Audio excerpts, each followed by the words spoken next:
Lecture 20, Contract Act. Restoration of the benefit under the voidable contract. आपको मालूम है portion undue influence flood और misrepresentation की वजह से कॉन्ट्रैक्ट वॉइडेबल होता है. वॉइडेबल यानी aggrieved party can enforce, weaker party can enforce, injured party can enforce. वो चाहेगा, स्टूडेंट चाहेगा तो कॉन्ट्रैक्ट वैलिड और स्टूडेंट चाहेगा तो कॉन्ट्रैक्ट वॉइड. समझो मैंने स्टूडेंट के पास से 10,000 वाली वॉच 1,000 में ले ली थी, लेकिन वो जब स्टूडेंट घर पे गया उसके पापा ने उसको एक्सप्लेन किया ऐसा मिस्टेक नहीं करना चाहिए, तब वो कॉन्ट्रैक्ट जब स्टूडेंट कैंसिल करेगा तो मैंने वॉच परचेज करने के जो 1,000 दिए हैं वो उसको मुझे वापस देना पड़ेगा.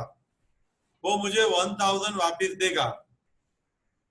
इसका मतलब जब वॉइडेबल कॉन्ट्रैक्ट है तब आपको जो बेनिफिट मिला है वो आपको रिस्टोर करना पड़ेगा, तभी आप कॉन्ट्रैक्ट कैंसिल कर सकते हो. स्टूडेंट को वॉच परचेज का कॉन्ट्रैक्ट कैंसिल करना है तो स्टूडेंट को जो मनी मिला है वो वापस देना पड़ेगा. रिस्टोरेशन ऑफ द बेनिफिट वापस दे देना वॉइडेबल कॉन्ट्रैक्ट में. When aggrieved party resign the contract, other party need not perform. कभी हम वॉइडेबल कॉन्ट्रैक्ट है, अग्रीड पार्टी कॉन्ट्रैक्ट कैंसिल कर देगा, मैंने आधा पेमेंट किया था, आधा पेमेंट बाकी था, तो बाकी का पेमेंट करने की जरूरत नहीं है, वो आधा पेमेंट जो दिया है वो भी मैं वापस ले सकता हूँ. पार्टी रिसाइनिंग द कॉन्ट्रैक्ट यानी student received any benefit, student को 1,000 मिला हुआ है, मस्ट रिस्टोर द प्रोमिसर, वो स्टूडेंट मुझे वापस दे देगा. अंडू इन्फ्लुएंस करके 10,000 वाली वॉच मैंने 1,000 में परचेस की थी, वो स्टूडेंट आया, कॉन्ट्रैक्ट उसने रिसाइन किया, तो मुझे 1,000 वापस देना पड़ेगा. 10,000 वाली वॉच मैंने 2,000 में परचेस की थी, 1,000 आज दिया था, 1,000 कल का बोला था. शाम को स्टूडेंट आया, कॉन्ट्रैक्ट कैंसिल किया, तो बाकी का 1,000 मुझे देने की जरूरत नहीं है, वो जो 1,000 दिया है वो मैं वापस ले सकता हूं. मिस्टर एक्स ने मटेरियल इंफॉर्मेशन डिस्क्लोज किए बिना, मिस्टर एक्स ने पूरी जानकारी इंश्योरेंस कंपनी को दिए बिना, मिस्टर एक्स ने पूरा सही मेडिकल रिपोर्ट करवाए बिना, मिस्टर एक्स ने कोई स्पेसिफाइड डिसीज था, वो डिसीज का इंफॉर्मेशन इंश्योरेंस कंपनी को दिए बिना, उसको फॉर्म में भरे बिना 1 करोड़ का इंश्योरेंस ले लिया. बाद में इंश्योरेंस कंपनी को मालूम पड़ा अबे बंदे तेरे तो कैंसर है, तो 6 महीना जिंदा नहीं रहेगा अभी. Then insurance company is aggrieved party, contract is voidable, and at the desire of the insurance company, contract can be resigned. Once contract resigned, insurance company must pay the premium received minus expenses and compensation. 6 महीने के बाद मालूम पड़ा 6 महीने में 3 लाख का insurance premium आया है, इंश्योरेंस कंपनी का 1 लाख का खर्चा हुआ है, commission of the agent, employee, admin charges, compensation सब मिला के 1 लाख का खर्चा हुआ है. 3 lakh minus 1 lakh, 2 lakh must be refunded by the insurance company to policy holder. Policy holder ने रॉन्ग इंफॉर्मेशन दिया, सही जानकारी मटेरियल इंफॉर्मेशन नहीं दिया. Insurance company can resign the contract after giving the benefit restores. If insurance company is aggrieved party due to issue of policy with fraudulent fact or material fact not disclosed. Policy holder को cancer था, बताया नहीं था, 6 महीने के बाद company को मालूम पड़ा, कंपनी को जो प्रीमियम मिला है वो प्रीमियम में से अपना एक्सपेंस एंड कंपेंसेशन वो डिडक्ट करके पॉलिसी होल्डर को वापस दे देंगे. Company can cancel the contract, refund the premium received after deducting expenses. ऐसा कॉन्ट्रैक्ट आप शुरू से और बाद में कभी भी कैंसिल कर सकते हो. Voidable contract can be avoided at the inception or subsequently. तुरंत immediately और बाद में कभी भी आप कैंसिल कर सकते हो. When it is avoided, जब आप कॉन्ट्रैक्ट कैंसिल करोगे, जब स्टूडेंट कॉन्ट्रैक्ट कैंसिल करेगा, जब इंश्योरेंस कंपनी कॉन्ट्रैक्ट कैंसिल करेगी, benefit received, premium received and compensation और damages both should be given to the injured party. Student contract cancel करेगा, insurance company का एग्जाम्पल दिया है, पॉलिसी होल्डर कैंसिल करेगा, policy holder ने फ्रॉड किया है तो policy holder damages and benefit वो दोनों उसको रिफंड करना पड़ेगा। Anyway compensation and expense deduct करने के बाद इंश्योरेंस कंपनी बाकी के मनी वापस दे देगी। सेम कंसेप्ट अगेन, जैसे वॉइडेबल में बेनिफिट मिला है तो रिफंड करना है, वैसे वॉइड में भी कुछ बेनिफिट मिला है तो रिफंड करना ही है। एक्स का गुड्स है वो शिप में आ रहा था और वाई ने एक्स को 1 करोड़ एडवांस दिया था। एक्स का गुड्स टर्न आउट इनटू सी, वो जब समुद्र में जहाज डूब गया तो कॉन्ट्रैक्ट वॉइड हो गया और जो एक्स को एडवांस मनी मिला है वो वापस देना पड़ेगा। शादी के लिए आपने कुछ भी लोन लिया है और ऐसा सोचो कि एंगेजमेंट के टाइम लड़की वालों ने लड़के वाले को 50 लाख का दहेज दिया था। एट दैट टाइम जब लड़के का डेथ हो गया, सब्जेक्ट मैटर लॉस्ट हुआ, तो लड़की वालों को जो मिला था वो वापस देना पड़ेगा। बेनिफिट मस्ट बी रिस्टोर्ड, जो बेनिफिट मिला है वो आपको रिस्टोर करना पड़ेगा। Restore back or pay compensation to the person to whom it is issued by the person who want to resign the contract. जो कॉन्ट्रैक्ट कैंसिल करना चाहता है वो सामने वाले को अब उनको जो बेनिफिट मिला है वो और compensation whatever apply must give. Contract cancel करोगे तो आपको बेनिफिट मिला है, जब गुड्स आने वाला नहीं है तो सामने वाला क्या करेगा, उसने जो एडवांस मनी दिया था वो वापस मांगेगा, हमें उसको वापस देना पड़ेगा। Put in the same position as the earlier by restoring the benefit, मुझे जो मिला है मनी वो वापस दे के पहले की पोजीशन में परिस्थिति में हम आ जाएंगे। ए ने बी को बोला सी से शादी कर 1 करोड़ दूंगा, बी ने बोला ओके कोई बात नहीं, बाद में एडवांस मनी ए ने पे कर दिया, सी का डेथ हो गया तो बी सी से शादी कैसे करेगा। बी को बोला सी से शादी कर तो करोड़ रुपया ले रख दो, एडवांस 1 करोड़ दे दिया, शादी से पहले सी मर गया, obviously contract void and 1 crore must be refunded, but C died, hence contract become void and A must return the money.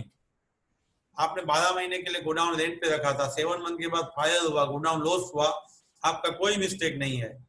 आपने 12 महीने का एडवांस रेंट पे किया था तो 5 मंथ का रेंट आप रिटर्न ले सकते हो, बेनिफिट रिस्टोर करवा सकते हो। A hired a godown for 1 year, paid the rent for the full year, but after 7 months it was destroyed without fault of tenant. Tenant का कोई fault ही नहीं है, तो owner must refund the rent of 5 months, benefit restore करना पड़ेगा। अभी जो आपने इंश्योरेंस कंपनी देखा था अवॉइडेबल में, बाद में यहाँ पे मैरिज का देखा था, गोडाउन का देखा था, वो सब एग्जाम्पल बेनिफिट रिस्टोर करने के फेवरेबल है। अभी के जो 2 एग्जाम्पल है ना, रिमेंबर दैट ऑपोजिट है, केस स्टडी के लिए बहुत इंपॉर्टेंट है। यहाँ पे आपको बेनिफिट रिस्टोर करना नहीं है क्योंकि यहाँ पे सिक्योरिटी है। आपको मालूम है, आप जब जमीन मकान देखने जाते हो, आपको पसंद आता है तो आप सूची देते हो, यानी आप एडवांस समथिंग पे करते हो। आपने एक बंगलो देखा 1 करोड़ का था, आपको बहुत अच्छा लगा, आपने 5,000 उसको दे दिया, 50,000 उसको दे दिया, 1 लाख दे दिया, बाकी का बोला 3 महीने में पेमेंट कर दूंगा। बाकी का 3 महीने में पेमेंट करना था, अभी क्या करोगे? बाकी का जब 3 महीने में आपको पेमेंट करना था लेकिन आप नहीं कर पाए, आप बाकी का 3 महीने में पेमेंट नहीं कर पाए, आपके पहले के 50,000 गए, सामने वाले को वापस करने की जरूरत नहीं है, बिकॉज वो एडवांस मनी नहीं था, वो security for the performance of the balance amount था। बाकी का अमाउंट मैं पे करूंगा उसके लिए कि ये सिक्योरिटी थी। In property dealing deposit given as a security for balance amount, जब आप प्रॉपर्टी दे रहे हो, आपने जो डिपॉजिट दिया हुआ है for the balance amount requires paying within time, should not be refunded, वो आपको रिफंड करने की जरूरत नहीं है। Make the underline security for the balance amount, जो इतने टाइम में वापस हम बाकी का पेमेंट करेंगे उसका सिक्योरिटी है। It is known as earnest money, सूथी अर्नेस्ट मनी वापस करना नहीं होता है।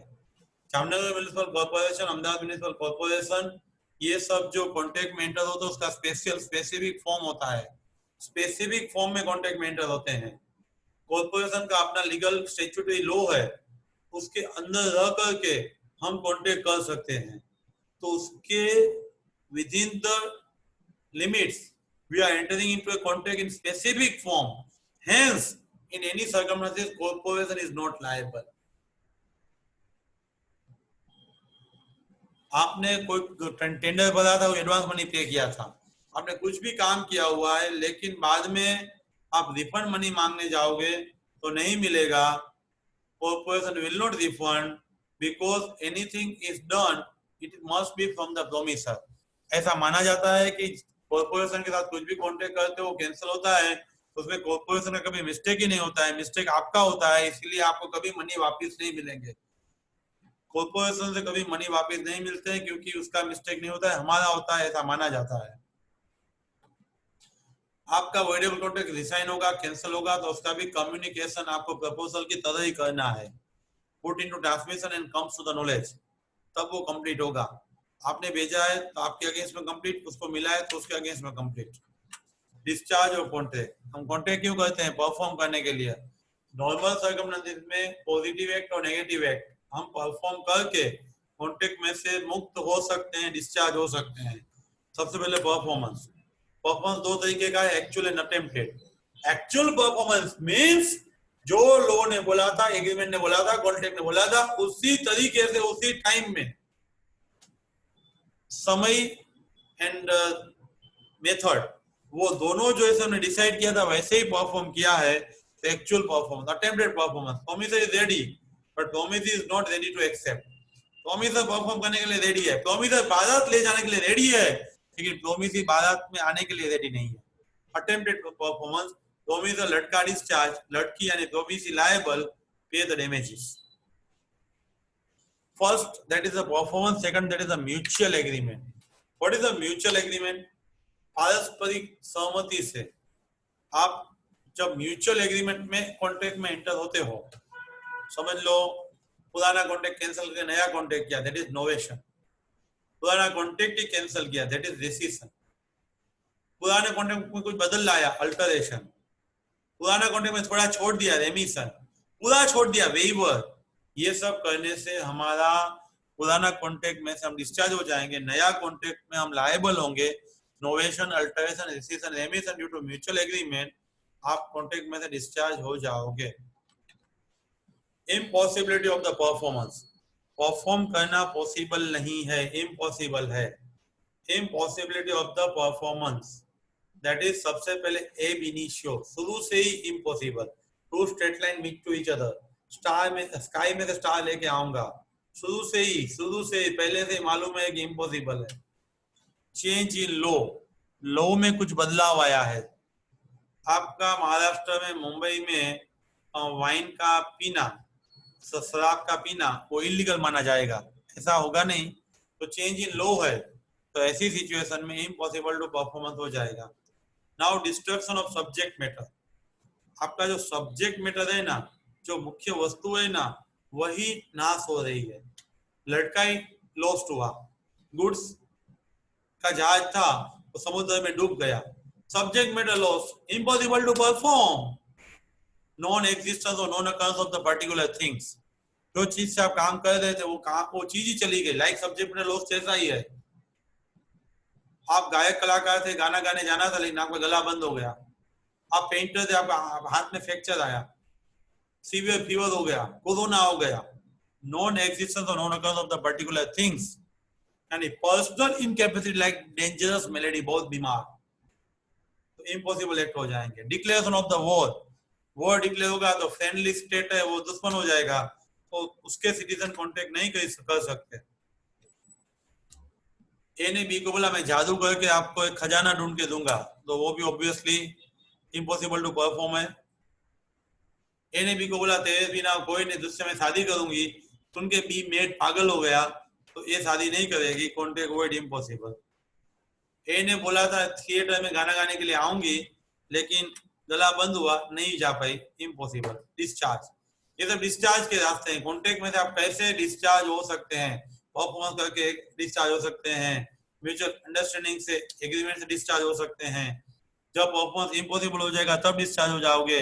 Lapse of time, lapse of time and time खत्म हो जाना।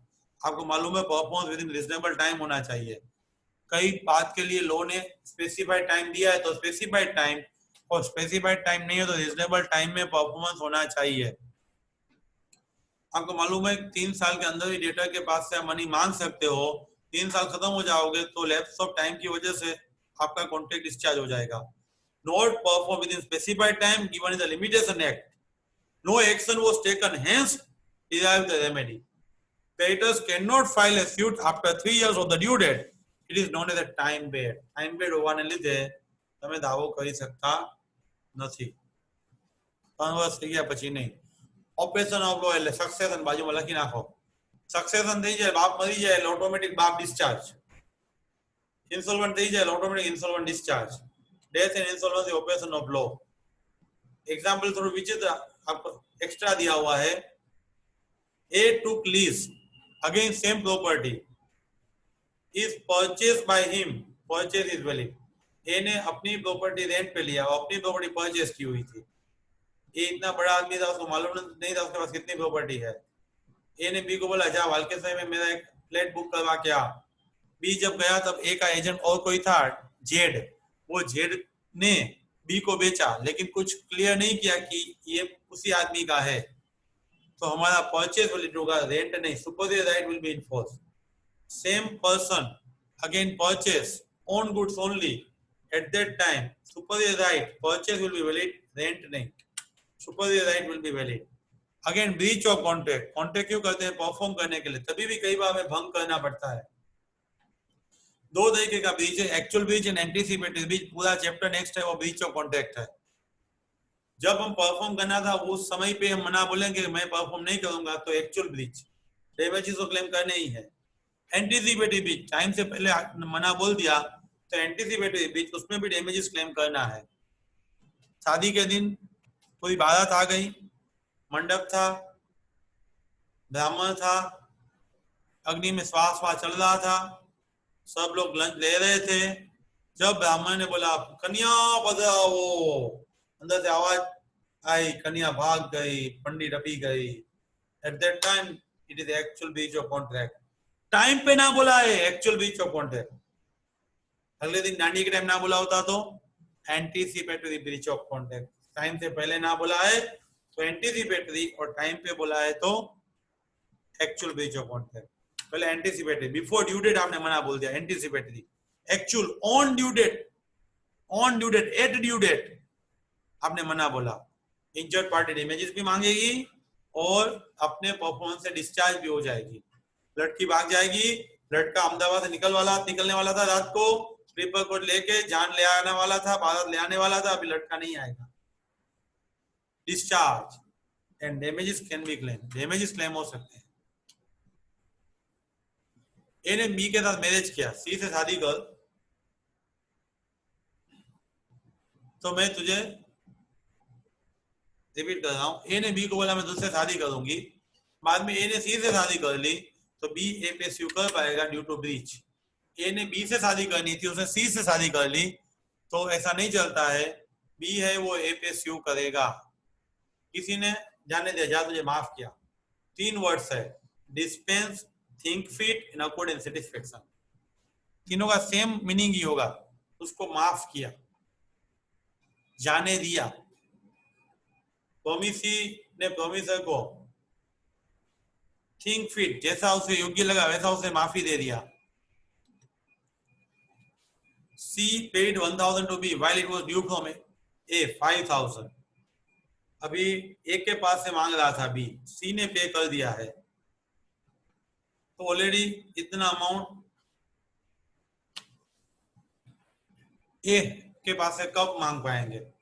A की जगह C ने पे किया है, जितना C पे करेगा उतना A कम पे करेगा।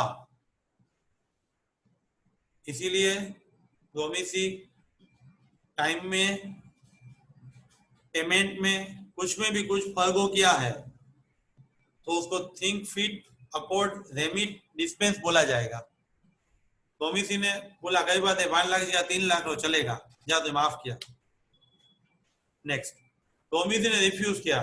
टॉमी से तो जा रहा था लेकिन उसे मकान की चाबी नहीं थी, रिपेयरिंग के लिए कुछ उसको की नहीं मिला, इसीलिए Tommy refuse to perform of the performance of the Tommy sir, he is discharge. Tommy ने किया था वैसा किया है तो डिस्चार्ज। ए ने बी के साथ कॉन्टेक्ट किया था मकान कंप्लीट करने का, लेकिन बी ने उसको मकान ओपन करके नहीं दिया, तो बी इज डिस्चार्ज। फ्रेंड्स, और कोई भी आप कॉन्टेक्ट करते हो उसमें टॉमी से को डिस्चार्ज करना चाहता है तो वो डिस्चार्ज कर सकता है। थिंक फिट, टाइम ज्यादा देना चाहता है, अमाउंट कम करवाना चाहते हैं, पूरा माफ करवाना चाहता है, तो सब पावर आप टॉमी को दे सकते हैं। तो again at last thank you very much, and पहले से वीडियो सुनो, सब वीडियो सुनो तो आप समझ में आएगा। And any suggestion send me, और बने रहो मेरे साथ अगले वीडियो के लिए। हर एक सब्जेक्ट का हर एक वीडियो प्रॉपर्ली आपको मिलता रहेगा। Thank you very much.